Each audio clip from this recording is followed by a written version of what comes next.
há alguns autores que dizem, mas o que a gente tem muita álgebra lá no que era 7º ano, que hoje é o 8º, né? Muitas vezes os alunos não conseguem dominar.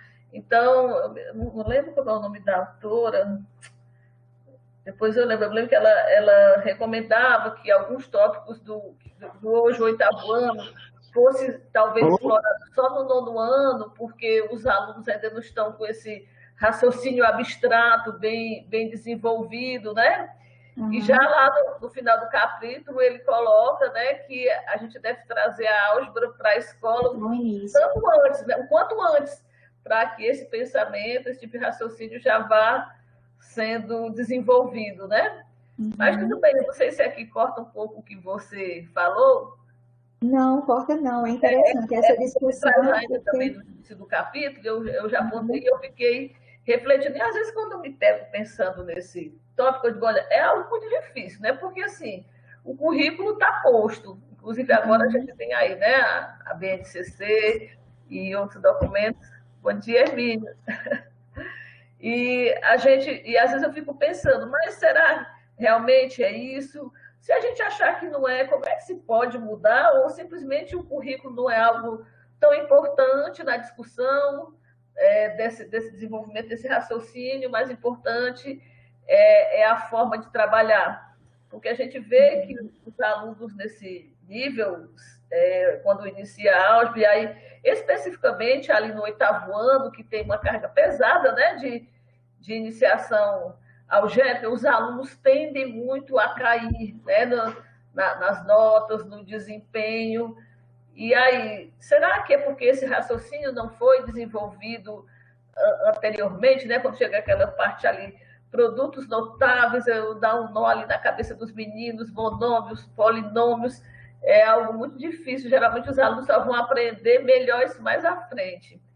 E aí para falar dessas visões, eu fiquei também lembrando se a gente teria um ponto de vista sobre isso, ou se essa discussão é menos relevante, né? Sobre as concepções, o que a gente tem no currículo, que a gente precisa trabalhar em sala de aula. Estou me referindo, no caso aqui, à educação básica. Fica aí a reflexão também.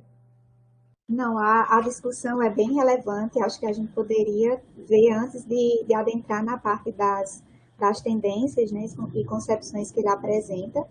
Realmente, até o próprio autor, ele fala, né, que não há um consenso sobre o que é o pensamento algébrico, e ele fala no texto, né, que há essa associação de que a álgebra está relacionada a equações, a resoluções de problemas e tudo, né, mas assim, o que é a álgebra de fato, né?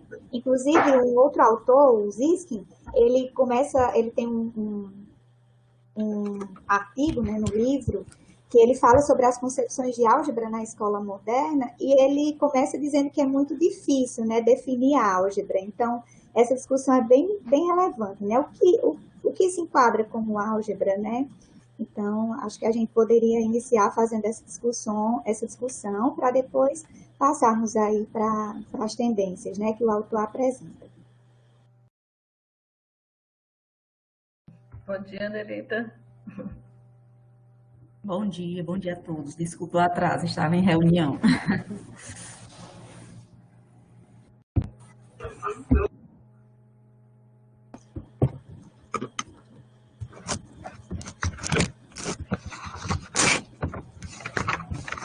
Inclusive, bem lá para o final já do capítulo, ele traz uma definição, né, do que é álgebra para ele. Deixa eu ver se eu consigo localizar aqui.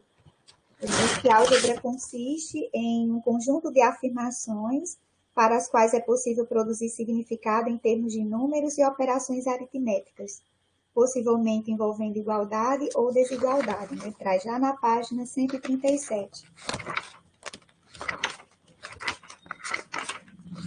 Mas no início ele traz essa reflexão, né, que a professora levantou, do que é álgebra, né, que conteúdos aí se enquadrariam, né, como álgebra.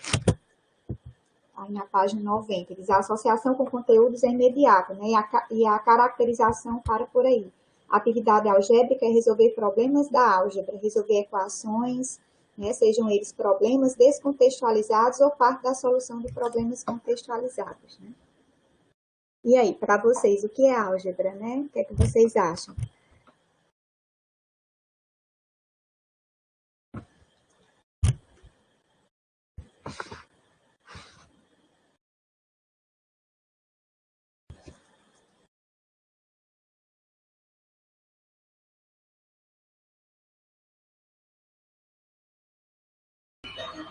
É interessante na matemática, acontece muito isso. Às vezes eu estou definindo um objeto matemático, às vezes é muito difícil dizer o que é esse objeto matemático com exemplos. Às vezes a gente consegue dar contra-exemplos, ou seja, o que não é esse objeto matemático. Então, já que você perguntou o que é álgebra e até agora ninguém manifestou, você pode refazer a pergunta, o que não é álgebra? Para ver se alguém consegue apontar contra-exemplos, né? Uhum. Por que eu me refiro a isso? Quando a gente vai estudar geometria euclidiana plana, será que em algum momento desse estudo a gente não está lidando com objetos da álgebra? Né? Quando a gente vai estudar a própria aritmética, será que em algum momento, né, dos nossos cálculos, da nossa investigação, a gente não está lidando com alguns objetos, entre aspas, algébricos? Certo? E vice-versa, né? Será que na álgebra, será que em algum momento a gente não está lidando com objetos aritméticos, da aritmética? O que é que vocês acham, pessoal? Vocês vão se voluntariar a falar ou eu já posso perguntar por nomes?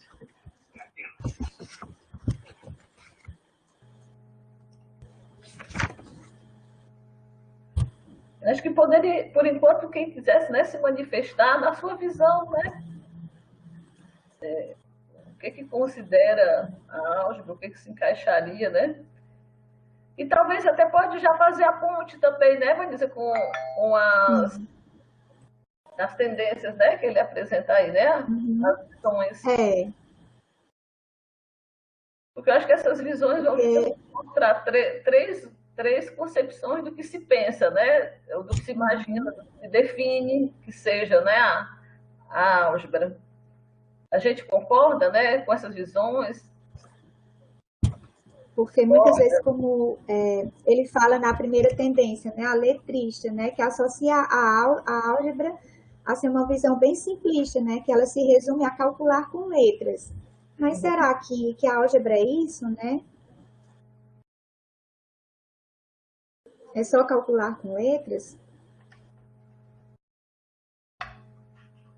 Vanessa, dessas tendências, a primeira é a letrista, depois vem a letrista facilitadora, é isso? Isso, letrista facilitadora, e a terceira que é a modelagem matemática.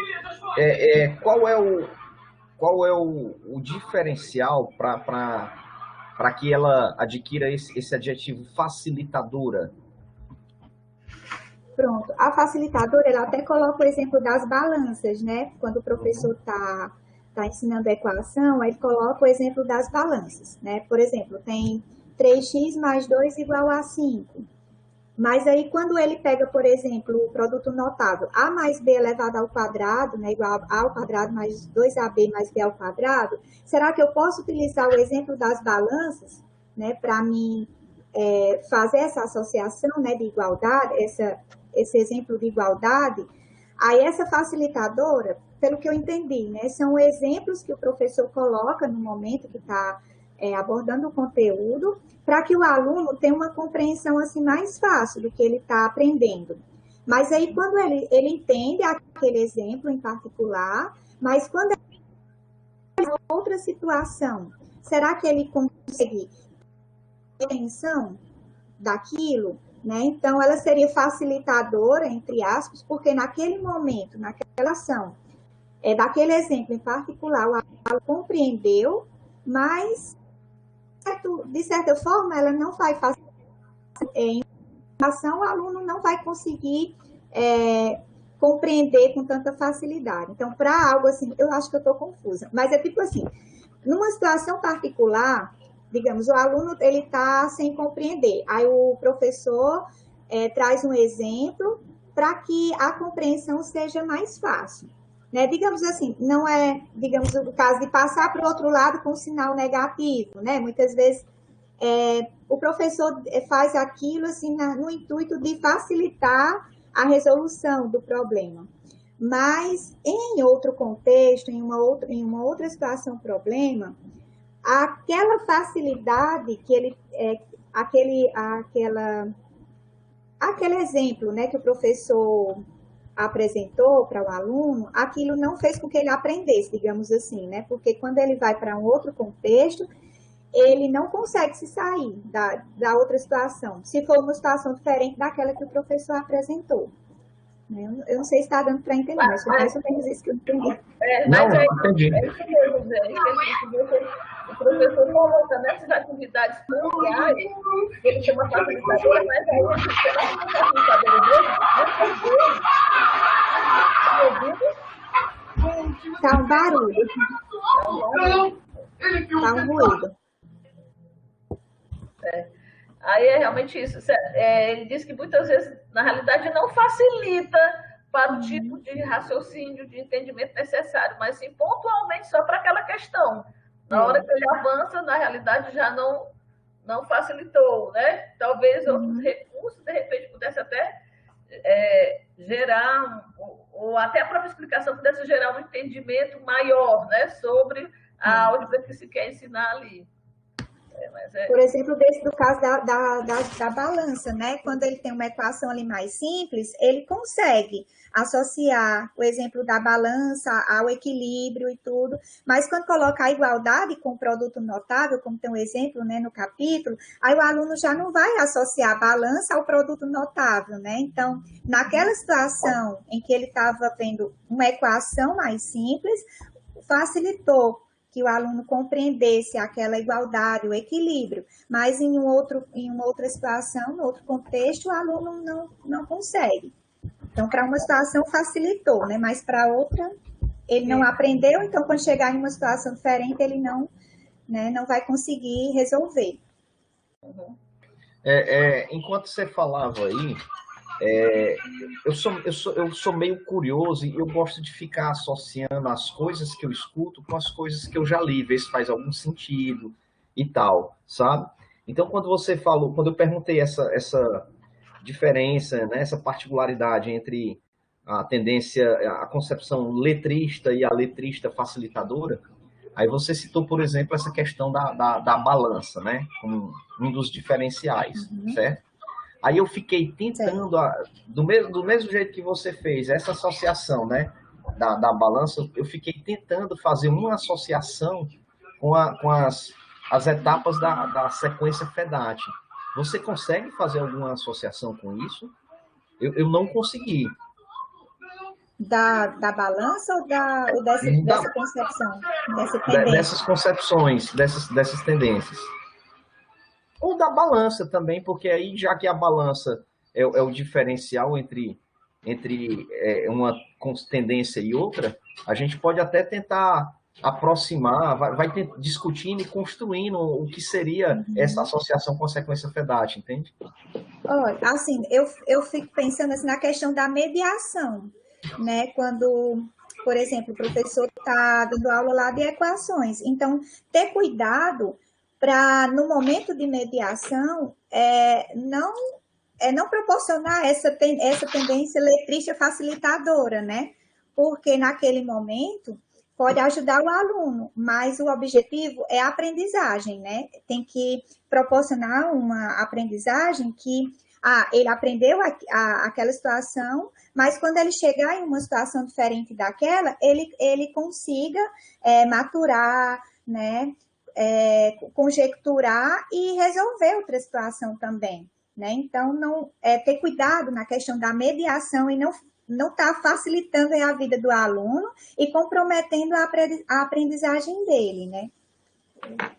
Tem outro aspecto, Vanísia, que vocês estão falando aí, ligando com a sequência FEDAT, é a questão da situação generalizável.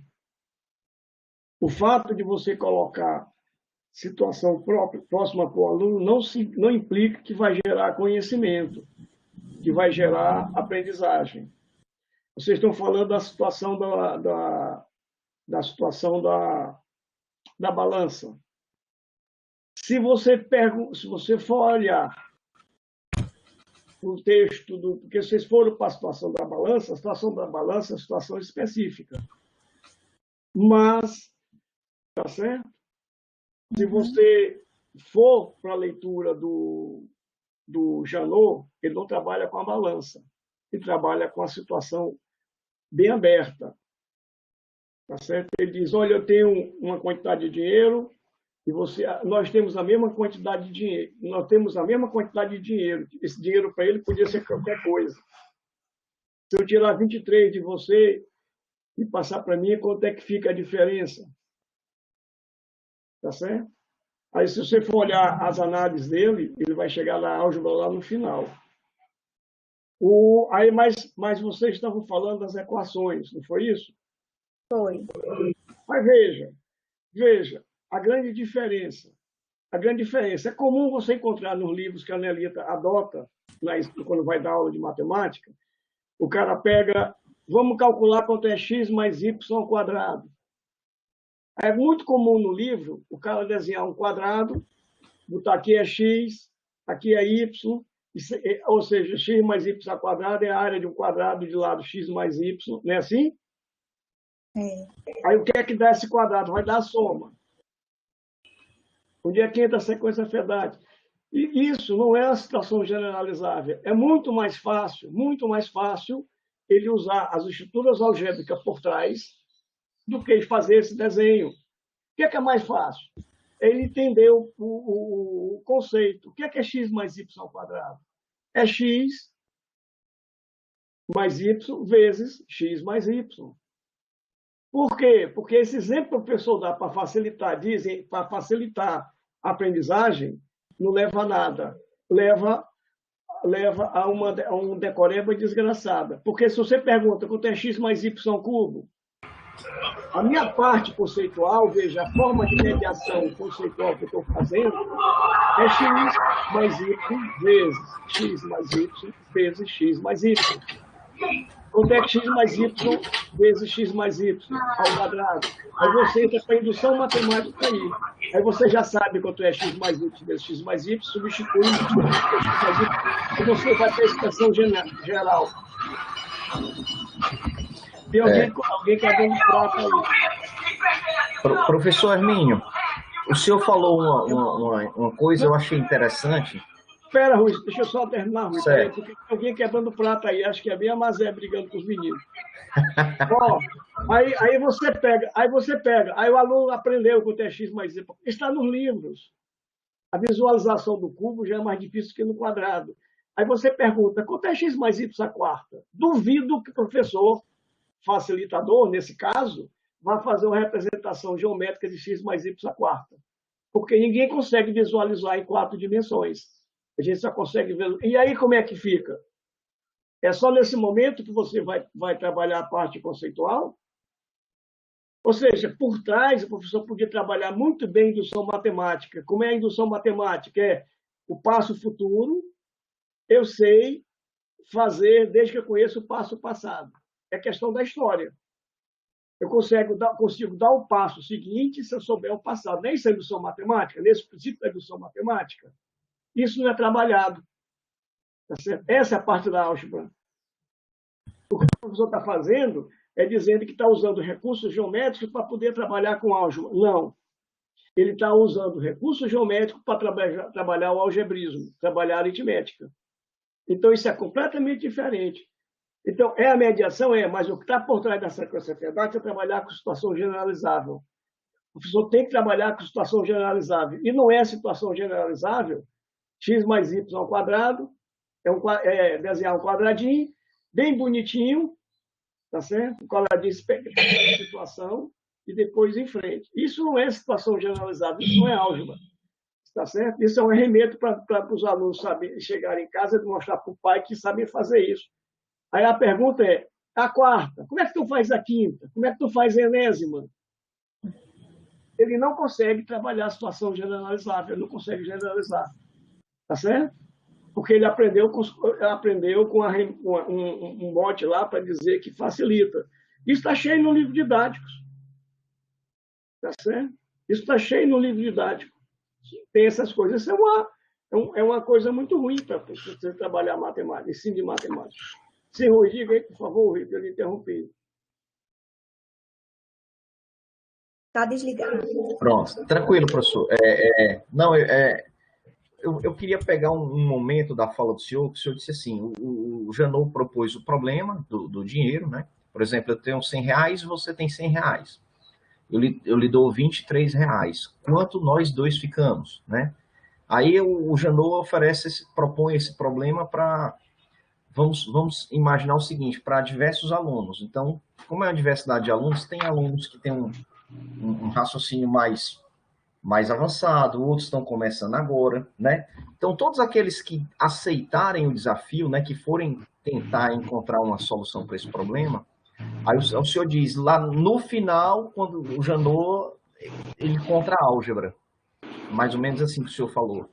Então, eu acendi uma luzinha para essa afirmação, porque é o seguinte, desses alunos que aceitaram o desafio, né, alguns vão raciocinar de forma aleatória, alguns vão raciocinar dentro da vivência que tem, e desses, dentro da vivência que tem, alguns vão raciocinar de uma forma formal. Onde é que eu estou querendo chegar? Quando se fala em álgebra, eu não sei explicar porquê, mas eu associo logo a palavra formalismo. Isso é meu, da minha vivência, não sei, da minha formação, enfim. Quando se fala em álgebra, é uma palavra que eu tenho associada à álgebra, é formalismo, né? Então, assim, quando o senhor diz que lá no final Janot encontra a álgebra, mais alunos raciocinaram de forma formal e outros raciocinaram de forma informal e provavelmente vão chegar ao mesmo resultado, né? Então, teria alguma coisa a ver com essa minha associação, a álgebra ao formalismo? O raciocínio independe de formalismo. O raciocínio depende de formalismo, porque a situação que você está falando, quando você fala formal e informal, tá certo? Significa que você, nesse exemplo que você deu, que o pessoal de inteligência artificial chama, ou o pessoal de lógica chama, trabalhar em situação instanciada ou situação não instanciada. Isso. Situação instanciada é aquela situação exemplificada, aquela situação do operatório concreto piagetiano, onde você tem um case e vai trabalhar aquele case. Essa é a situação instanciada, a situação exemplificada. Tá certo? Isso remete àquele sistema, ao que eu passei para vocês lerem o livro do Nilson Machado, mas eu não sei se era a dissertação ou a tese dele. Tá certo? Quando eu falei, vão no Nilson Machado e vejam o que é que ele fala de sistemas formais. Então, a álgebra trabalha com sistemas formais. Essa é a concepção da álgebra. Aí cabe a você colocar exemplo dentro. Aí depende do professor. Quer dizer, como é que a geometria euclidiana é feita hoje? É formalizada, como você diz. A geometria euclidiana hoje é construída como se fosse um sistema formal, através de axiomas. Ou seja, você pega aqueles axiomas, são aqueles princípios, são os axiomas que você aceita sem aceita como fato verdadeiro, sendo ou não interessa, mas aquele aceita como fato verdadeiro para você construir a sua base de conhecimento. Então, ele tem um conceito de sistemas formais, tem a partir de axioma, você constrói como esses axiomas vão se ligar. Por exemplo, por dois pontos se passa uma reta e uma única reta, e depois você começa a construir fórmulas a partir desses axiomas. Fórmula well-defined de fórmula. Tá certo? Como é que traduz? Acho que fórmulas bem definidas. Tá certo? Então, a partir disso, você constrói todo esse arcabouço da geometria. Você negar um axioma significa construir outras geometrias. Por exemplo, negar o quarto ou quinto axioma das retas paralelas. Diz que todo ponto fora da reta só passa uma paralela. Né? Se você nega isso, isso é o princípio básico da geometria. Se você nega isso, se você diz que ter um ponto fora de uma reta pode passar várias paralelas a essa reta, é o sentido da geodésica, né? Da geometria na esfera. Tá Isso. certo? Aí você constrói outra geometria. Você pode construir geometria hiperbólica, pode construir geometria riemanniana, pode construir geometrias esféricas, mas do ponto de vista formais. Tá certo? Ou seja, agora, o que eu queria voltar um pouco para a Vanisa veja, Vanisa, a forma, como você falou, a mediação é extremamente importante. Veja, o problema do Janot, o problema é que o Janot era diretor de uma escola, mas ele estava fazendo uma tese em psicologia, então ele estava trabalhando o modelo piagetiano de fazer experimentação, o modelo clínico piagetiano, quer dizer, que foi criado pelo Piaget exatamente para corroborar as teorias que ele estava desenvolvendo e dizendo, se você fizer desse jeito, vai acontecer isso. Mas, o que é que veja, o exemplo das moedas, se você faz uma mediação bem feita, aquele exemplo das moedas do Piaget, ou da balança das moedas do Janot, ou da balança do Janot, é a mesma coisa desse problema. Eu tenho uma caixa d'água que ela enche com a vazão de tantos litros por hora e seca com a vazão de quantos litros por hora. Tá certo? Quanto tempo eu vou levar para encher a caixa d'água vazia? É o mesmo problema. Também é o mesmo problema quando você tem dois trens no trilho, estão se aproximando, uma velocidade de 40 e outra velocidade de 30. Então, a distância entre eles é tanto. Quanto tempo eles vão levar para se chocar? É o mesmo problema. Problema das lesmas. A lesma sobe 3 metros e escorrega 2. Isso, ou seja, é a mesma coisa. É o mesmo problema. Então, a álgebra vai te dar uma estrutura que você possa equacionar esses problemas tudo do mesmo jeito, sem se preocupar com o instanciamento, sem se preocupar com o exemplo. Tá certo? O exemplo vem depois. É essa cultura do livro do Bourbaki. O livro do Bourbaki, se você pegar, ele quase não tem exemplo. É só teoria, só sistemas formais, definindo sistemas formais. Define o que é grupo, define o que é anel, define o que é corpo, define o que é grupo finito, define o que é um corpo finito, tá certo? E suas propriedades, suas características. Aí começa a trabalhar essas coisas. Tá certo? Aí você diz, quando a Fernanda for estudar a teoria da medida tem aritmética. Não é álgebra, é teoria da medida. Quando você vai trabalhar a geometria, tá certo? Você tem várias variantes de geometria, como, por exemplo, o gênero de uma curva.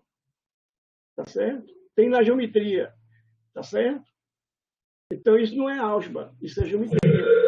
Isso é aritmética trabalhando lá. Ou seja, a parte operatória é aritmética. A parte de concepção, certo? Onde você vai estudar as estruturas, aí você vai ter que pensar o que é que significa as estruturas que você quer trabalhar com álgebra. Então, essas estruturas dentro desses objetos é que você vai trabalhar com a álgebra. Então, se vocês pegarem aquele artigo meu, acho que com a Ana, e com o Nilson Machado, quando ele trabalha com sistemas formais, quando ele fala em positivismo, aí vocês vão talvez clareiem muito o entendimento do que seja a álgebra e a geometria. Eu acho muito importante o que você está comentando, né? Como fazer, o que fazer, e eu vou relacionando também com a pergunta que o Rui fez, a reflexão, se alguém conseguiu relacionar alguma coisa com a sequência, né? Aí, assim, eu consegui fazer uma ponte, que acho que é uma coisa que a gente até já discutiu, até na minha tese eu falo um pouquinho disso. Ele comenta aqui na página 104 que essas propostas todas se resumem, parecem que em fechar mapas, né? Mapas que direcionam. Aí ele diz, basicamente, são vistos dois tipos de mapas. Um que são as propostas curriculares que dizem, que vão dizer onde os alunos devem chegar. E o outro, nada é como se estivesse relacionado aos professores, que têm essa preocupação de saber onde é que os alunos estão e o que falta a eles para chegar no que o currículo almeja, né? Aí eu fiquei pensando, a gente pega aí a sequência fantástica, porque o currículo diz onde deve chegar. O ensino, né? A gente aí na parte da docência está preocupado em saber onde é que os alunos estão, mas eu acho que nem sempre todos estão preocupados em saber onde os alunos estão, mas querem mais levá-los a chegar ao que o currículo propõe, né?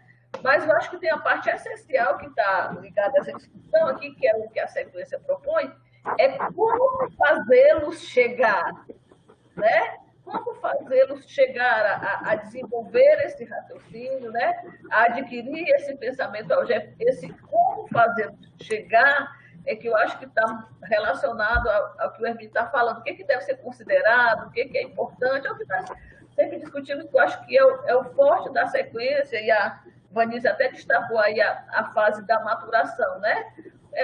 Propor currículo, propor conceitos para os alunos alcançarem, tudo bem, está aí o currículo jogando, né? Aí a gente, professor, fica lá preocupado, mas o que os alunos já sabem, né? E o que está faltando para eles chegarem? A gente pode até chegar a essa conclusão, fazendo ali, né, o diagnóstico, e saber bem, o currículo pede que eles cheguem em tal nível, eles estão aqui no nível X, e eu tenho que fazê-los avançar para lá.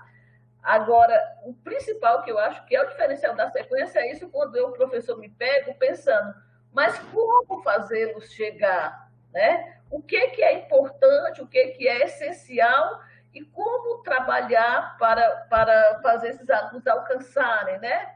Esse raciocínio. E o que é realmente que eles devem alcançar, que eu acho que é essa discussão. O que eles devem alcançar? O currículo propõe que eles dominem esses conceitos, mas geralmente o que? Dentro dessa concepção letrista, né? Que eles dominem essas letras, a gente sabe que não é só isso, volta essa parte que o Hermínio sempre reforça aqui, que é a parte do raciocínio, né? Muitas vezes até ele domina ali as regrinhas da manipulação, mas o raciocínio, o entendimento, a capacidade de transpor esse pensamento para outras situações, a questão da situação generalizável, né? Que ele não fique em situações apenas específicas, que ele domine só aquela especificidade, mas que ele tenha um raciocínio, uma compreensão maior, que o leve ao entendimento das mais variadas situações, né? E aí eu estou fazendo essa reflexão mais para colaborar aí com a pergunta que você fez, né, Rui? O que eu lembrei é o que eu falo um pouco lá em um artigo da minha tese, que na maioria das propostas, o que a gente vê é isso, é o começo, onde é que os alunos estão, que eles devem chegar aqui. Agora, esse caminho, esse percurso, né? Como fazê-los avançar e onde exatamente, o que é importante realmente na matemática, que eu acho que é o ponto forte que a gente tem discutido aqui, que é o raciocínio, né? Esse raciocínio matemático e, no caso aqui, o algébrico. Esse é um ponto aqui que me chamou a atenção, que o texto destaca aí na página 104. O que é trabalhado no raciocínio algébrico, mas se você olhar bem, é nada, praticamente nada. O que é que se faz? O que é que se faz no raciocínio algébrico? Nada.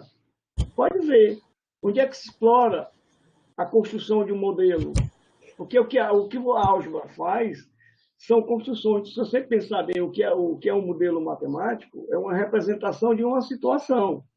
É a representação dentro da linguagem matemática de uma situação. Tá certo? Então, o que é que você quer construir com esses... Então, o que é que você... Então, quanto mais ferramental matemática você souber, em tese, e não é verdade, em tese facilita você fazer representações de situações instanciadas, situações exemplificadas. Mas isso na prática não acontece, porque falta a gambiarra, falta você fazer a transposição. do saber, tá certo? Do saber ensinar para o saber científico, é o inverso, tá certo? A gambiarra, na realidade, é o inverso do que diz o Chavalá. O Chavalá fala que quando você vai trabalhar na situação didática, você tem que pegar o saber científico e fazer a transposição didática para o saber ensinar. Quando você vai trabalhar com modelagem, você faz o contrário.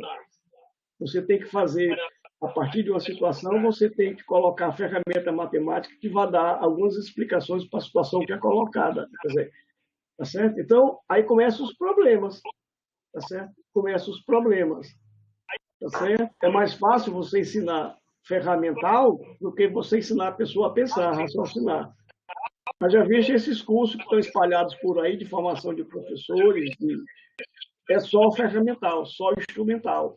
Façam isso que dá certo, façam aquilo que dá certo, façam aquilo que dá certo. Mas trabalhar atividades onde o aluno entre em reflexão, é o que a Marta vai falar hoje à tarde, do Chon, né, do aluno reflexivo, que o Chon fala do professor reflexivo. Mas, na sequência, a gente fala o que tem que ficar reflexivo é o aluno, porque a gente está trabalhando com método científico, onde o aluno é o científico. Então, uma coisa riquíssima aí dentro é o que a Venisa fala, que é a questão da mediação. Só que, para mediar, o professor tem que, de novo, saber matemática e tem que saber como fazer mediação. Porque só saber fazer mediação não resolve. Ele vai fazer aquilo que ele disse, vai trabalhar o problema das moedas do Janot, é problema. Vai trabalhar o problema da lesma, é outro problema. Trabalhar o problema dos trens, é outro problema. É assim que a aritmética faz, até a quinta série, sexta série. Né? O papel da álgebra é unificar. Todas elas podem ser resolvidas com uma ferramenta comum. Não é isso? Um sistema de equações, sei lá como é que é. Você monta lá umas equações e resolve. Então, o que o aluno tem que aprender é exatamente isso. Você tem a situação, você tem a ferramental. Como é que eu uso a ferramental para trabalhar? Então, essa é uma coisa difícil que esses programas, como o Mazé falou, os BNCC da vida, ou coisa equivalente, não dão conta, nem se preocupem em dar conta. Diz só que tem que ser assim, tem que fazer aquilo, tem que dar. E a pergunta óbvia é como? Como fazer? Se você olhar bem, desde que eu me entendo no mundo, que fica os ministérios fazendo reformulação de planos de ensino, essas coisas todas, e se você olhar bem, se você espremer, é tudo a mesma coisa. Tá certo? É só dizendo, o aluno tem que ser isso, o professor tem que fazer aquilo, mas como fazer? Aí a solução mais fácil, é o que o Rui chama de tecnicismo. Vamos ensinar a receita. Tá certo? Tem alguns exemplos que dá conta. Como esse que morreu. Eu acho interessante, né, essa parte. Mas antes de continuar, pode ser que eu tenha que sair um pouquinho, eu estou falando demais, não é para me falar, não. Não, vocês eu faço só escutar. Eu vou ter que, de vez em quando, vou ter que sair, porque deu um tilt aqui desde manhã cedo, que estou brigando aqui com o computador, tá certo? Acho que o bicho pegou a maresia da Taíba. Não, é só fortalecendo aí o que você destacou, que a gente observa nas nossas práticas. Eu observo aqui, vou trazer para a minha prática na universidade já há alguns anos. Muda currículo, chega nova resolução, aumenta a carga horária de disciplinas pedagógicas, aumenta a carga horária do estágio, muda, coloca de um jeito. E quando a gente observa, eu fico olhando, na sala de aula, a maioria dos professores continua a fazer o que sempre fez, do mesmo jeito que fazia, independente, até todo mundo, até a ementa, se duvidar, ele continua fazendo as mesmas coisas. Não, vamos dizer aqui, nós professores, poxa, então, onde é o ponto, né? Realmente mudar currículo, mudar proposta, né? Dá um caminho, dica que o caminho deve ser mudado. Agora, o que deve ser eficaz? Realmente é algo que mexa com a nossa postura, né? Com o nosso entendimento, o nosso conhecimento, a nossa visão, né? tem que chacoalhar e formar a gente professor, né? Eu acho que esse é um ponto bem forte, né? E ainda só, assim, eu talvez não acrescentaria muito aqui, mas relacionando, eu acho ainda aquela visão, a primeira visão, que a Vanessa destaca, a letrista, tem um texto dos Skin, naquele livro As Ideias da Álgebra, eu coloquei até no grupo. Ele destaca um negócio interessante, acho que até para a gente, professor, mesmo ainda numa visão ainda letrista, ele destaca 4 concepções que são interessantes e importantes do professor entender para repassar para os alunos, que ele diz que a álgebra básica ela teria como se fosse 4 concepções para o aluno entender, iniciando com a concepção da aritmética generalizada, né? Que é o primeiro passo que ele diz que o aluno vai sair, né, da aritmética para começar a generalizar, trocar o número por letrinhas. É o primeiro passo do entendimento. Aqui eu estou falando só de representações, não vai nem do ponto de vista que o Hermínio destacou do raciocínio, a ideia da manipulação mesmo, né? Mas mesmo em relação à manipulação, eu acho interessante, porque a gente percebe muitos erros dos alunos por não terem claro essas concepções. Então, ele começa com esse entendimento da aritmética generalizada, depois ele parte que o aluno vai avançar para o entendimento da incógnita, né? A parte da letrinha aí entra no sentido de incógnita, do valor desconhecido. Depois ele vai para a parte de variável, né? Essa letra já não assume mais um único valor, mas ela vai ter um estudo aí de relações, estabelecer relações, ela avança já para o sentido de ser uma variável. E depois ela avança para o sentido de estruturas, aí que vai ter regras, sinais, né? Já mesmo mais manipulativo. Mas eu acho interessante essas 4. Ele chama também de concepções, porque muitas vezes os alunos não conseguem separar. A gente observa, quando a gente está trabalhando lá no ensino fundamental ainda, que a gente começa, os alunos saem, ele começa a ter o sentido da equação. Aí, quando você começa a trabalhar expressões, se o professor não deixar muito claro, o aluno confunde muito equações e expressões. Eu lembro que os meus alunos costumavam muito ter erros nesse sentido. Eles mesmos colocavam igualdade nas expressões, igualava a zero, igualava a qualquer coisa ali, porque eles tinham ainda em mente aquela relação da incógnita. E aí, assim, quando eu estava lendo esse texto dele, eu acho bem interessante para a gente, professor, do livro As Ideias da Álgebra, que ele fala sobre as concepções, sobre a utilização da álgebra na escola, né? A gente ter clareza dessas concepções e procurar estabelecer diferença para os alunos. Isso que eu falei, aqui ainda vai só na visão, né, Vanessa? Acho que letrista da manipulação. Ela não trata desse manipulação. Estamos destacando do raciocínio, do entendimento, ainda mesmo na parte da representação e manipulação, viu? Se alguém quiser, depois eu posso até fotografar esse texto, eu acho bem interessante. É desse livro aqui, ó. Dessa álgebra.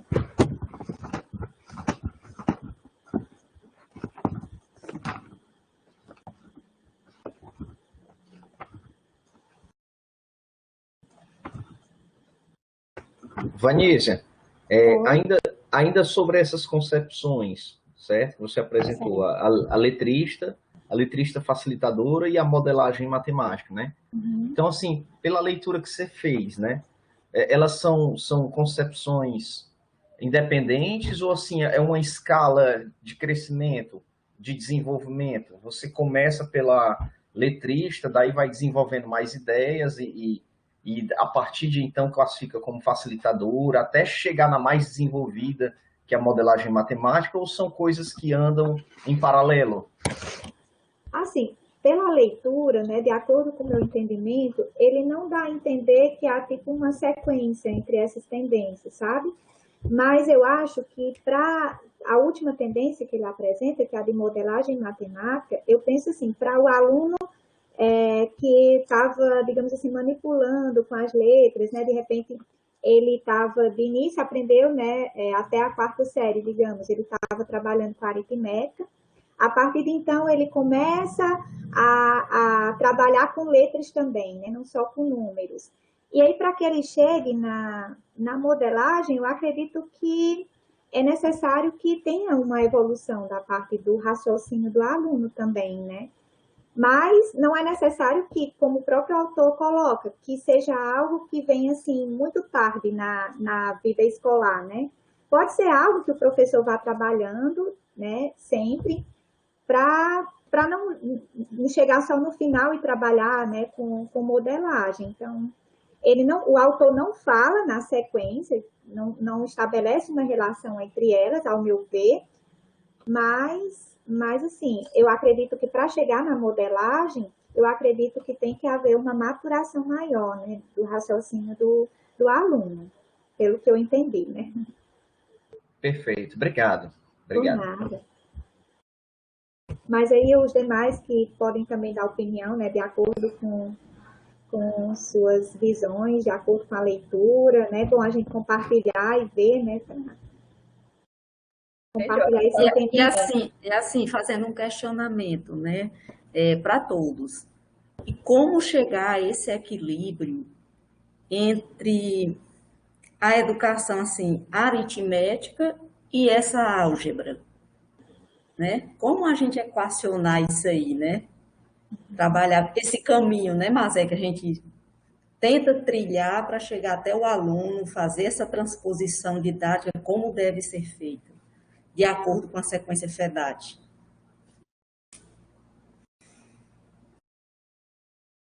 Vou fazer aqui um comentário. Eu acho que eu estou falando demais, né? Desculpe aí se eu estou falando demais. Não, pode falar, mas é muito bom ouvir você falando, pelas suas vivências. Das visões, eu também tive a mesma interpretação da Vanise. Eu entendi que ele coloca que é o que se verifica no ensino, né? Você vai ver que uma hora aparece um ensino com uma concepção, outra hora você percebe outra, né? Ele não coloca como se fosse um avanço de uma para a outra, né? São visões que se percebem na escola. Aí, quando a Anelita coloca, né, como fazer essa transposição de um para o outro, eu vou aqui na página... Eu já perdi a página, gente. Eu tinha colocado aqui... Na página 102, logo no primeiro capítulo, ele diz que esse autor chamado Boero, ele propõe que a educação básica seja trabalhada em projetos investigativos. E ele corrobora, né, com essa ideia de que é interessante você trabalhar com esses projetos investigativos, projetos propostos, e também questões. Acho que pegando esse processo de situações, que faça esse trabalho investigativo. Então, eu não sei se seria no caminho, e quando ele fala dessa proposta de projetos investigativos, aí, novamente, na minha cabeça, eu caso lá para a sequência FEDAT, quando eu lembro da maturação, que é esse momento da investigação, é esse momento da experimentação, é o momento do aluno tentar traduzir o que ele leu e expressar ali o seu pensamento, né? Onde é que... Aí esse pensamento dele pode estar ainda muito simples ou com muitas dificuldades, mas ele vai começar a fazer essa investigação ali da maturação. Eu penso que essa passagem, com essa proposta que ele diz, de questões investigativas, atividades investigativas, é um caminho interessante para a gente ajudar no desenvolvimento desse raciocínio e dessa passagem, né, da aritmética para esse raciocínio algébrico. Aí eu caso com essa questão da sequência FEDAT, explorando a fase da maturação, que é o ponto que, na maioria das vezes, não ocorre nas nossas propostas de ensino, né? Esse momento do aluno pensar e depois a gente discutir com ele esses pensamentos e encaminhando, né, a partir das suas interpretações, aquilo que a gente almeja, né, espera que eles peguem.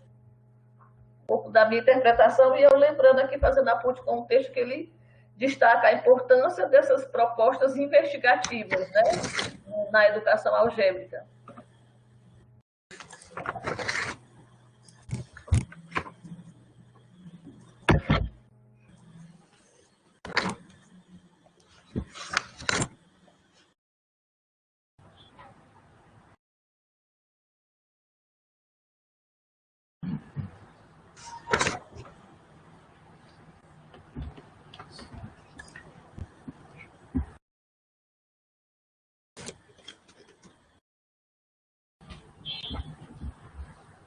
Então, tem mais alguma coisa para a Vanísia falar? Está programado aqui Vanísia, Luísa e Delmiro, né? Hoje os três falam. Como é que vai ser? Nós não combinamos, não. Tá? Não. Não. Uhum.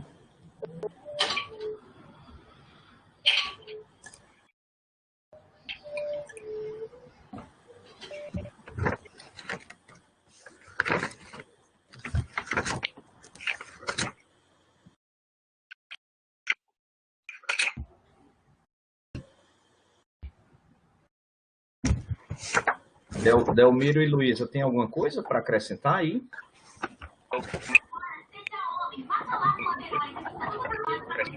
Oi, Rui. Eu estava até pensando aqui do começo do situação generalizada que o Sr. trouxe, né? Tem bem escrito na tese da professora Mazé, o lance das balanças que a Vanessa levantou pelo eficaz. E eu sinto que quando ela está no ensino da educação básica, o professor ele busca muito esse facilitador, esse bizu, né? Do passa para o outro lado vai negativo. Uhum. E aí, quando tá com outra operação, sei lá, tá dividindo, multiplicando, tá com logaritmo, radical, o aluno ele quer passar também negativo, porque ele quer levar aquele bizu para todas as 10, que não é generalizável, né? Esse bizu serve para esse caso particular. Acho que é talvez seja um problema no nosso ensino, essa maneira de ficar dando bizus, né, que não vão ser mais tão usados com outras estruturas, né? Tipo, trazendo uma sardinha para dissertação, trabalho em grupos, depende da operação para ter aquele inverso, né? Para isso funcionar. E aí, só dizer que vai negativo é superficial, né?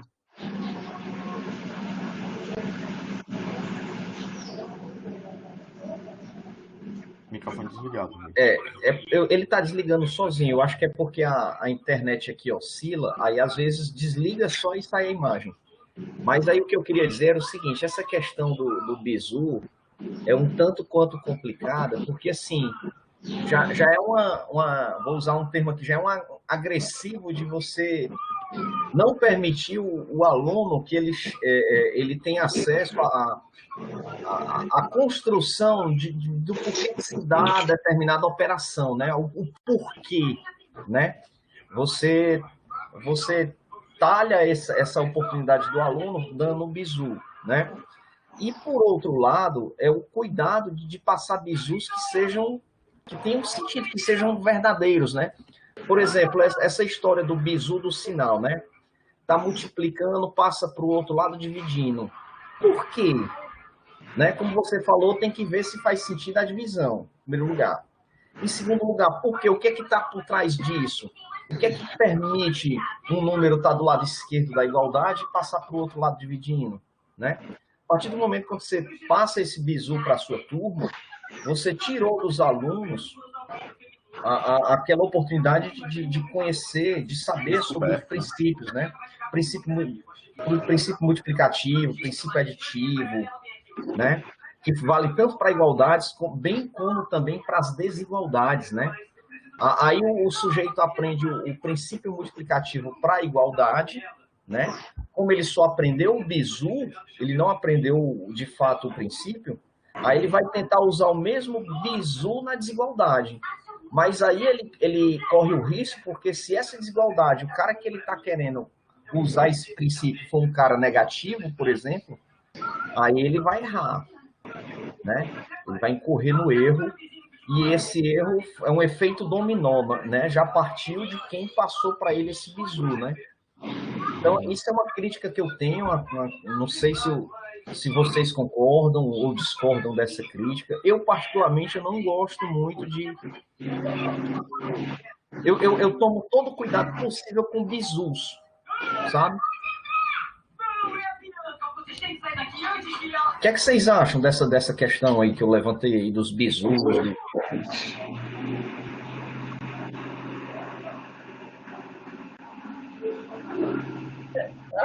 Os bizus, eles são direcionamentos, né? São coisas que direcionam, aquela história do efeito Topázio, só falta dar a resposta, né?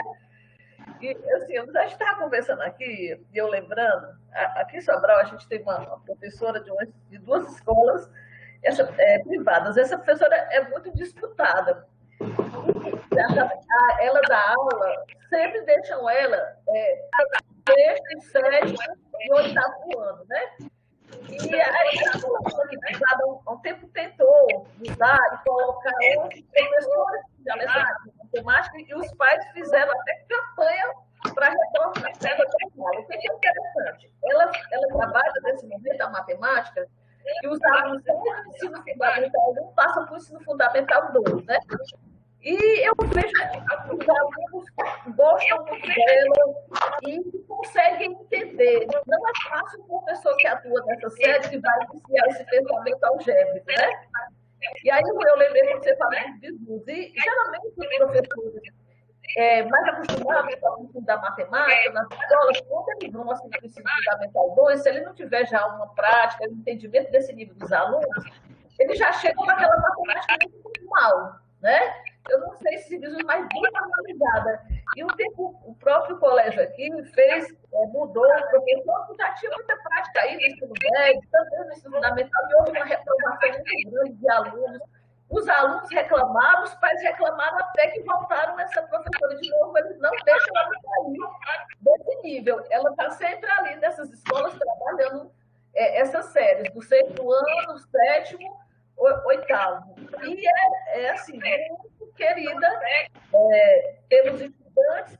Aí eu sou um aluno dela e eu perguntava como eles achavam da aula dela, como é que era, e eles, mãe, a tia é muito boa, ela faz perguntas para a gente, às vezes ela deixa até os alunos irem no quadro, ela gosta de fazer às vezes uns desenhos, e eu acho que intuitivamente, o modo de ser uma boa professora, ela trabalha mais nessa maturação do que muitos professores que já estão acostumados, aí diretamente sobre o conteúdo, quase para os bizus, né, Rui?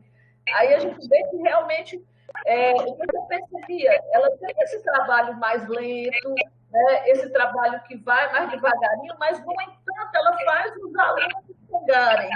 E vai na parte que a Vanessa destacou, né? Eu acho que junto com o que a gente falou, na mediação. Ela tem uma boa mediação, mas o que ela tem junto com a mediação? Ela tem também o domínio do conhecimento para fazer essa ponte. Tanto que ela é disputada que nas escolas privadas não abrem mão dela, porque ela consegue fazer uma boa passagem dos alunos do ensino fundamental 1 para o fundamental 2. Então, eu acho que aí a mediação tem esse peso. Tendo também o conhecimento, porque se ele não tiver, né, o domínio do conteúdo, junto com essa mediação, ele não vai chegar. E a importância de você não ir diretamente ali no conceito, não trabalhar diretamente só esses bizus, que aparentemente são fáceis, mas, no entanto, logo aparece a falta de domínio do aluno, porque aquele bizu é pontual e específico, né? Não gera entendimento, não gera raciocínio. É que eu lembrei aqui, sempre que fala nessa coisa da álgebra, eu lembro aqui dessa professora que é muito bem difícil fazer essa passagem dos estudantes.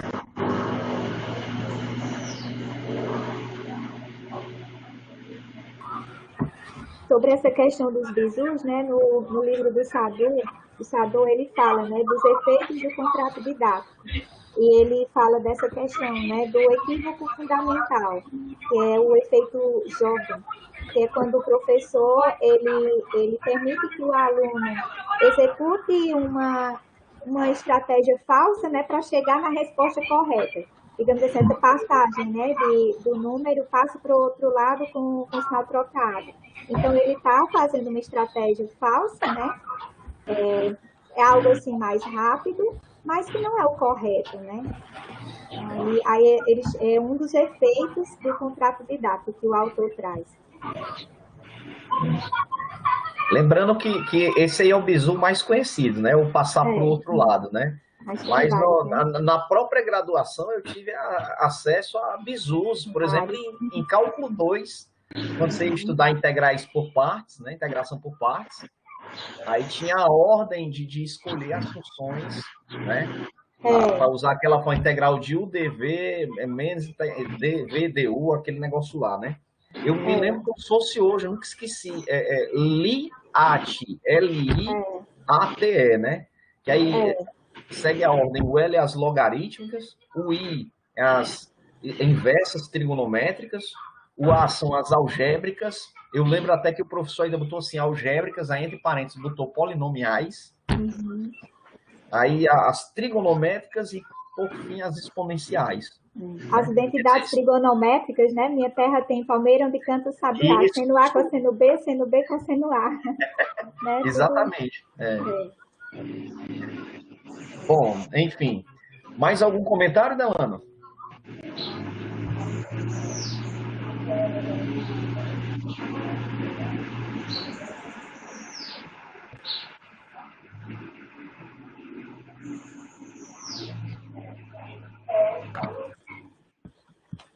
Perdão, Delano não, mas algum comentário Delmiro, desculpa. Delmiro.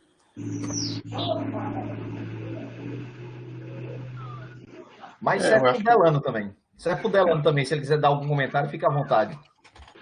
Acho que a gente faz nessa linha mesmo, essa coisa de a gente tenta... A gente evita mesmo esse uso de bizus, né? E estava relembrando aqui também de novo, que o professor me trouxe o exemplo do produto notável. Toda vez que eu vou trabalhar lá com os alunos, eu tento usar as propriedades da potência, porque é o assunto logo anterior que eles veem, né, no currículo. E aí isso facilita. Eu não uso esse lance lá dos quadrados, né, da ideia geométrica, que é aí como o professor me trouxe, né, quando eu parto para outras dimensões, né, quarta, quinta, o negócio não funciona. E eu evito bastante esse uso. E outro ponto é que eles veem como funciona já de geral, né? Vai fazendo aquela ideia lá do chuveirinho, multiplicando, usando a distributiva, ele vê o porquê do ser A mais B ao quadrado, C ao quadrado, mais 2AB, mais B ao quadrado, né? Já vê o porquê. Que é a prova, né? Da fórmula.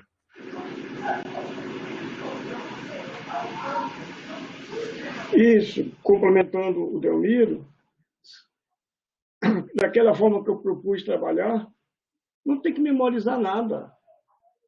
É só entendimento, só raciocínio. E outra coisa, se você levar em conta que para você gerar um raciocínio matemático, você tem que fazer muito exercício, muita simulação, tá certo? Muita discussão para você chegar na expressão genérica, tá certo?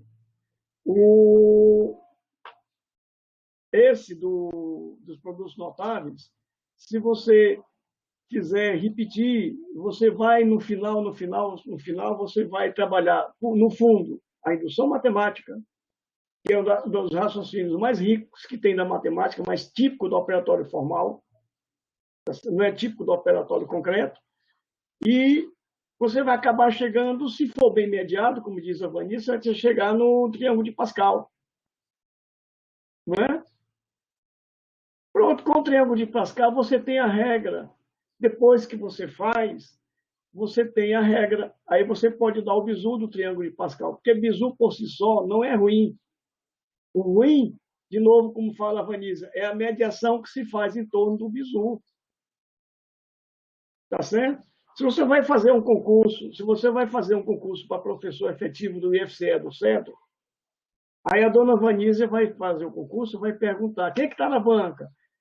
O Rui, a Mazé e o Hermínio. O que é que ela vai fazer? Vai procurar outras pessoas, ou seja, vai atrás de bizu. Bizu sobre o Rui, bizu sobre o Hermínio, bizu sobre a Mazé. Como ela faz a avaliação? Que perguntas ela vai fazer? O que é que elas podem me perguntar? Ela vai atrás de quê? De bizu. Não é não, Vanisa? Tá certo? É sim. O ruim, também. O ruim é você dar bizu sem ter uma reflexão. Para ela ir atrás do bizu, ela refletiu. Eu vou fazer concurso, tem 3 chatos, o Hermínio é o mais normal que tem, os outros são 2 chatos, a Mazé e o Rui.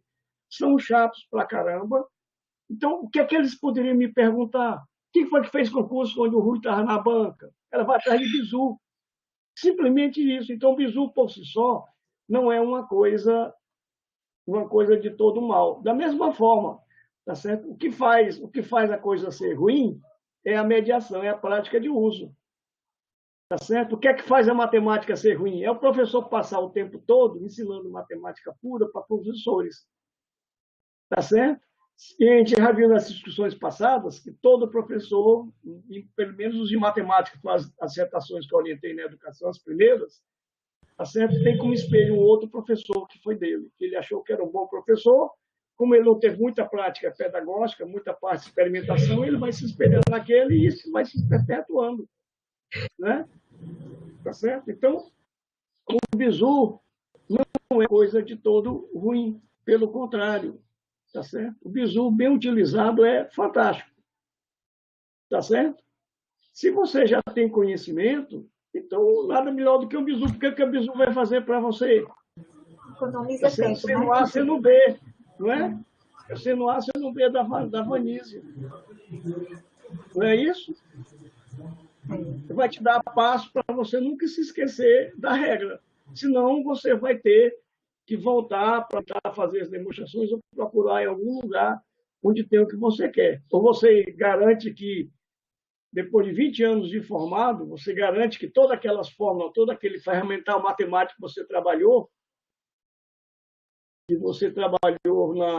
na graduação, você vai saber, você vai se lembrar. Eu tenho que perguntar para... Tá certo? Então vai ser meio difícil. Tá certo? Na realidade, que esquece que, para mim, a melhor parábola a respeito da educação. Educação é aquilo que fica quando a gente esquece o que aprendeu na escola. O que é que fica? O raciocínio. A habilidade de equacionar um problema. A habilidade de resolver um problema. Tá certo? Boa, professor. Excelente, excelente. Gostei. É isso que fica. Tá certo? Hoje em dia veja bem, se você vai para outra profissão, você vai para a medicina,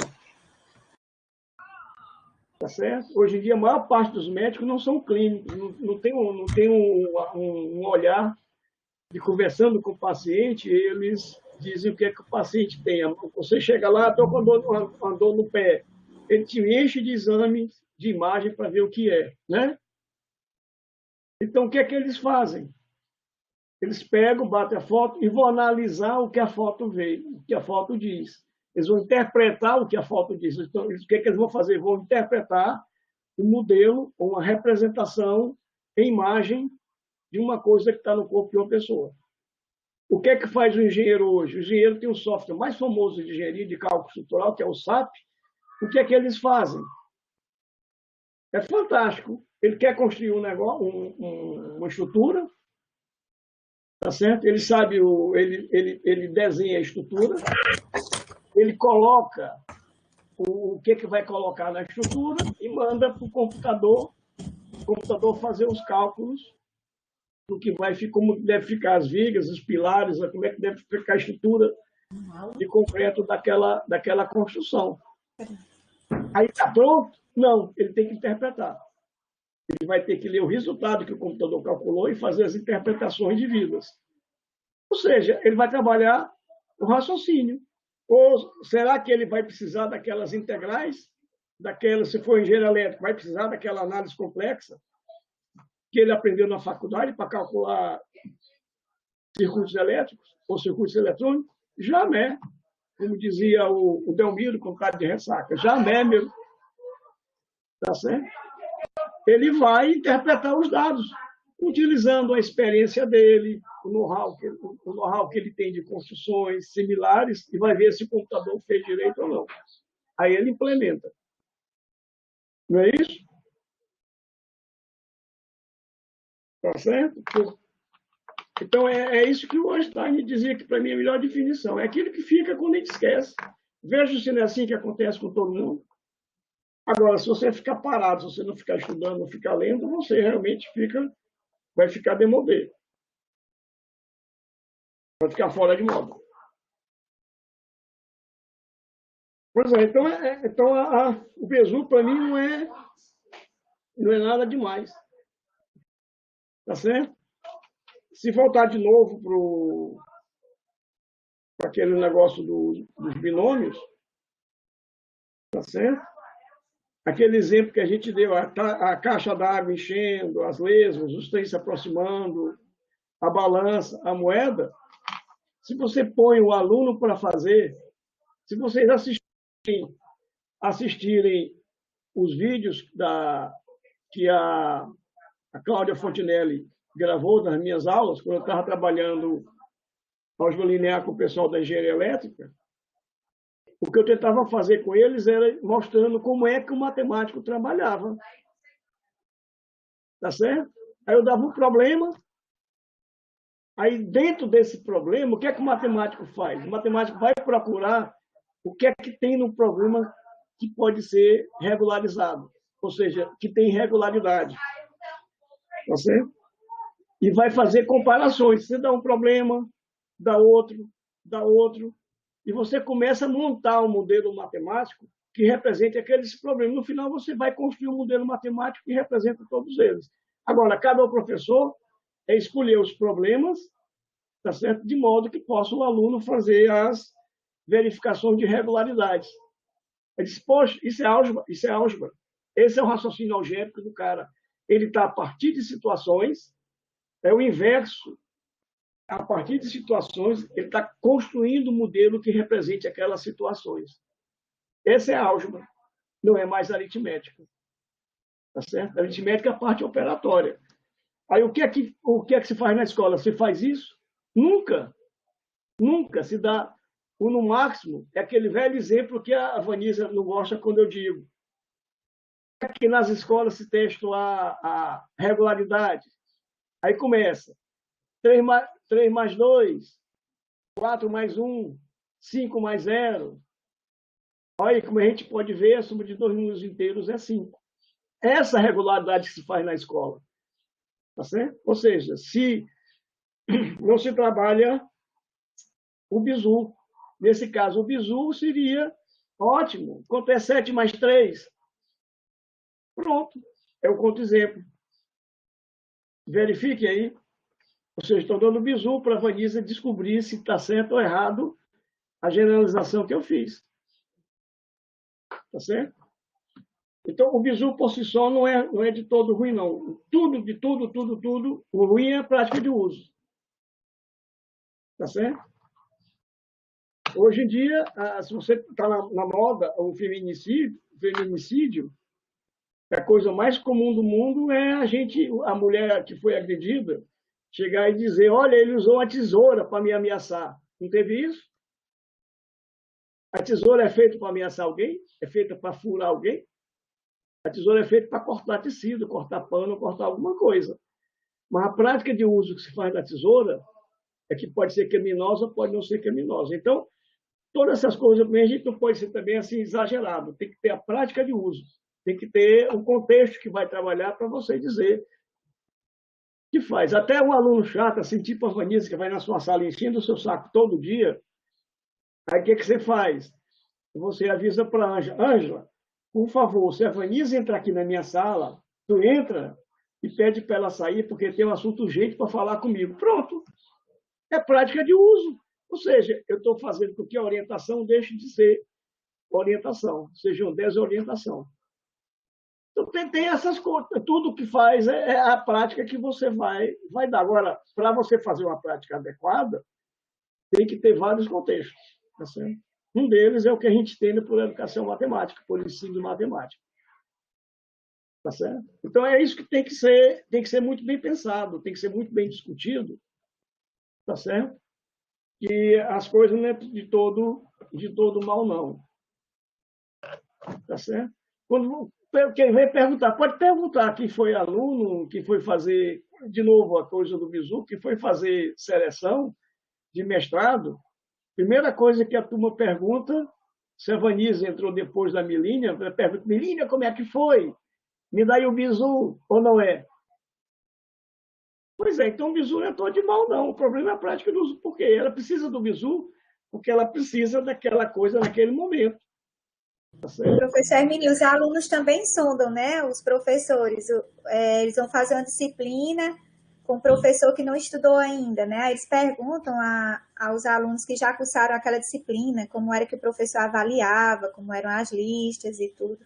Eles também fazem, né, uma sondagem para ver, né, como é o professor. E é coisa comum, coisa mais comum. Se você tem um sistema de prova, como é que são as provas da Vanísia? Tá certo? Então, vamos ver o bizu. Então, a Vanísia tem a prática de toda vez, aula antes da prova, ela vai fazer uma revisão. Ora, o que é uma revisão do que vai cair na prova? Nada mais é do que o professor vai dar o bizu para os alunos se prepararem para a prova, não é? Ou será que o professor vai dar um tema que não tem nada a ver com a prova para poder dar na véspera da prova? Então, isso aí tudo, ou seja, o bizu é muito bom, se for bem usado. O aluno é muito bom, tá certo? E para o professor pode ser muito bom, tá certo? Assim, na aula de revisão, todo mundo atento na aula de revisão. Isso, por quê? Porque sabe que a prova vai ter isso aí. A prova vai, pelo menos, uma questão da prova ela vai dar na aula de revisão, tá certo? Que é um absurdo também, ou seja, o professor vai dar o bizu, tá certo? Isso, a minha experiência lá na matemática já diz isso às carradas, que a turma enche a sala de professores A, B ou C quando é véspera de prova. E esvazia na sala de professor C, D e E. Tá certo? Porque esse C, D e E, às vezes, não dão bizu e o A, B e C vão dar o bizu da prova. Alguma questão vai. Vamos estudar aquele tema. Pode não ser o problema, mas vamos estudar aquele tema. Aquilo vai cair, negado. Não é assim, não? Preste atenção nisso daqui. Cai na prova. Acho que o problema do bizu, né, é como ele chega e o que se faz com ele, né? Se ele chega limpo e seco ali, sem estabelecer, sem ter tido explorações anteriores ou sem puxar alguma relação com ele, então ele fica, né, só nele próprio. Tem que saber. Você vê um aluno que está queimando a cabeça para caramba um determinado problema. Por exemplo, numa orientação que eu vou dar para a Vanise, eu vejo a bichinha arrancando os cabelos. Tá certo? Tem que trocar mais de blusa, ela troca. Tá certo? Aí ela chega para conversar. Aí você diz, o que a gente diz? Veja aqui no seminário. Vanisa vai ler o livro do Janot. O que eu estou dando para ela? Uma orientação. O que é no caso da orientação? É um bizu. Pega aquele livro que te ajuda. Não é não? Eu não vou chegar, tá certo? Ou seja, só que por trás tem a mediação. Ela vai ler, mas quando ela retornar, eu vou querer saber se ela leu. E se entendeu o que está escrito. Então, isso no fundo, é um bizu. Tá certo? Pela minha experiência em sala de aula, né, o problema do bizu é o aluno ficar acostumado a não querer receber a informação correta e completa, só o bizu. Não, mas isso aí é o professor. Como diz a Vanisa, o aluno conhece o professor que vai fazer o curso. Então, ele vai saber, olha, aquilo ali dá os bizus direto. Grava que vai cobrar. Certo? Entendi. Por exemplo, eu nunca fiz aula de revisão. Tá certo? Quando eu vou dar minhas aulas, nas minhas aulas eu nunca dava aula de revisão. O que eu fazia era continuar a prova daqui uma semana. Então, uma semana antes, cai o conteúdo até o dia tal. Pronto. E eu continuava a dar o conteúdo até a véspera da prova, que às vezes nem entrava na prova. Tá certo? Mas se o aluno entende, às vezes em matemática, principalmente quando se trabalha com formalismo, com álgebra, o conteúdo que se dá lá na frente ajuda porque está para trás. Resolver o sistema de equação, se você usa o método de Gauss, ajuda muito bem a resolver outros sistemas que pode cair na sua prova. Tá certo? Então, o bizu, por si só, não é, ao meu ver, não é muito, não é malefício, o que causa o malefício é a prática de uso dele, como qualquer coisa. É a prática de uso que causa malefício. Tá certo? Acontece. Na tecnologia acontece isso às carradas. E é muito mais fácil. Emílio, eu queria fazer aqui um comentário. Grupo, quando você falou aí da questão dos problemas, né? Eu lembrando até mesmo aqui na universidade, eu gosto às vezes nas disciplinas que se dizem, né, de educação matemática, pedagógica, eu sempre estou puxando uma discussão e gosto de trazer questões, ainda que sejam questões mais básicas, né? E às vezes eu discutindo com os alunos aqui sobre essa iniciação algébrica, questões algébricas, eu sempre gosto de colocar um conjunto de umas 15 questões tiradas, né, de livros ou de revistas voltadas para o nível fundamental 2. Mas são questões, assim, geralmente problemas bem elaborados. E é incrível como os alunos têm dificuldade de resolver esses problemas. Ou eles, quando resolvem, né, resolvem, às vezes mesmo com aritmética, com outros artifícios, e até mesmo na escola, né? A gente percebe essa dificuldade. O aluno chega na resposta aritmeticamente, com outros artifícios, e não consegue chegar. Isso eu estou falando mesmo dos alunos da universidade, que já viram disciplinas de cálculo, cálculo 1, às vezes chegando até cálculo 2, e eu pego essas questões de ensino fundamental 2, e a maioria deles, às vezes, não consegue resolver. Eu lembro de uma questão que acho que a sala todinha uma vez não aceitou, que eu tirei até da RPM, não sei se alguém conhece, que era um problema sobre produção de leite, vacas negras e vacas marrons, quem produz mais leite do que a outra, só porque a resposta era uma proporção, não tinha uma resposta numérica. E eu lembro que ninguém na turma conseguiu acertar a resposta dessa questão. Então, o obstáculo, né? Onde é que está o obstáculo? E como fazer um aluno avançar para esse raciocínio? Quando eu ficava analisando, olha, alunos que já estão mais no meio do curso, que já viram disciplinas que exigem, né, muito mais domínio algébrico, e eles têm dificuldade nessas questões que eles vão trabalhar na escola, questões de ensino fundamental 2, só que questões mais elaboradas e situações problemas. Então, o que houve aí nesse percurso? Esse aluno que já está na universidade, que já viu disciplinas mais avançadas e não consegue resolver essas questões. Aí, quando você estava falando, né, que tem que ver o tipo de problemas, a mediação do professor, será que é isso que causa esse déficit, né, desses alunos que chegaram no curso de matemática, que já estão à frente e não conseguem ter esse raciocínio? Né? Onde é que está o problema? Só para essa reflexão aqui para a gente, né? Aproveitando a discussão. Não sei se alguém mais se identifica ou já passou por situações parecidas com quem é professor. Perfeito, Marcelo. Perfeito. Eu me identifico muito, sim, com a sua fala. A gente vê que os alunos já viram disciplinas bem mais avançadas. Aí eu gosto de trabalhar coisas que eles vão lecionar, né? Fico puxando questões e atividades do que eles irão trabalhar. E eles apresentam esse grau de dificuldade.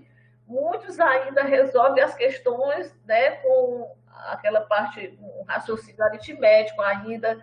Lembrando aqui do Janot, né? O gráfico, ainda é a etapa, às vezes, de representação gráfica e de representações aritméticas, né? Então, eu acho que está nesse ponto. O raciocínio algébrico não foi desenvolvido. Na realidade, eles estão mais mesmo naqueles formalismos, né?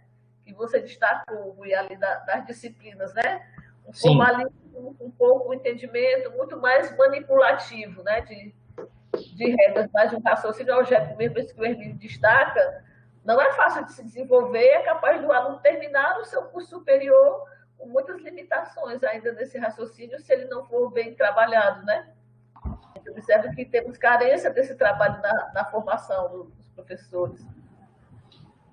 Mas Rui, eu ia tocar num assunto que não é sobre essa discussão, é discussão do andamento do seminário.